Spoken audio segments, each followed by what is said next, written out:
তুমি আমার ছেলেকে জীবনসঙ্গী হিসেবে বেছে নিয়েছ। ইয়েনজু তখন বলে আপনি আমাকে এত বড় একটা বাড়িতে থাকতে দিচ্ছেন, তাই বোন ধন্যবাদ তো আমারই বলা উচিত। এই বলে তারা দুজন একে অপরকে জড়িয়ে ধরে। তখন চ্যাংশু বলে তোমার কি মাথা ঠিক আছে? এটা আমার মা, তুমি তাকে বোন বলছো কি করে? চ্যাংশুর মা হেসে বলে তোর কি সমস্যা হচ্ছে এতে? ইয়েনজু যদি আমাকে বোন বলে সেটা তো আমার খুব ভালোই লাগছে। তারপর সে বলে আসো তাহলে একটা ব্যাপার ঠিক করে নেই, তুমি আমাকে মা বলে ডাকবে আর ইয়েনজু আমাকে বোন বলবে। এই বলে তিনি ইয়েনজুকে বাড়ি দেখানোর জন্য ভিতরে নিয়ে যায়। চ্যাংশু তখন চুপচাপ দাঁড়িয়ে তার অ্যাসিস্ট্যান্টকে জিজ্ঞেস করে বলতো এসব ঠিক হচ্ছে? আমার তো মোটেই ঠিক মনে হচ্ছে না। অ্যাসিস্ট্যান্ট হেসে বলে স্যার আপনাকে মেনে নিতেই হবে। এরপর চ্যাংশু মনে করতে থাকে এই মেয়ে তো কয়েক ঘন্টা আগেও আমার জন্য পুরো একটা ভিলেন ছিল। তারপর বাড়ির সব কাজের লোকেরা ইয়েনজুকে স্বাগত জানাতে আসে।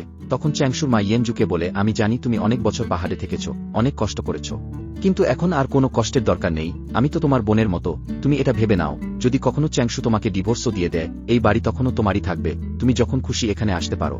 এই কথা শুনে ইয়েনজু খুবই খুশি হয়ে যায় আর ভাবে আমার কাছে এতগুলো ফ্যামিলি মেম্বার। এরপর সে বাড়ির সমস্ত কাজের লোকের সঙ্গে হাক করতে থাকে। এটা দেখে চ্যাংশুর মার খুব খারাপ লাগে আর চ্যাংশুকে বলে তুমি ইয়েনজুর খেয়াল রেখো, সে অনেক কিছু সয়েছে জীবনে। চ্যাংশু তখন বলে মা তুমি চিন্তা করো না, ও এখন আমার স্ত্রী, আমি অবশ্যই তার যত্ন নেব। ঠিক তখনই ইয়েনজু চ্যাংশুর মাকে জিজ্ঞেস করে আচ্ছা আজ রাতে আমি কোথায় ঘুমাবো? চ্যাংশুর মা মিষ্টি হেসে বলে তোমাদের এখন বিয়ে হয়ে গেছে, তাই স্বামী স্ত্রী একসঙ্গে ঘুমাবে, অবশ্যই একই রুমে। এই কথা শুনে চ্যাংশু আর ইয়েনজু দুজনেই অবাক হয়ে একে অপরের দিকে তাকিয়ে থাকে।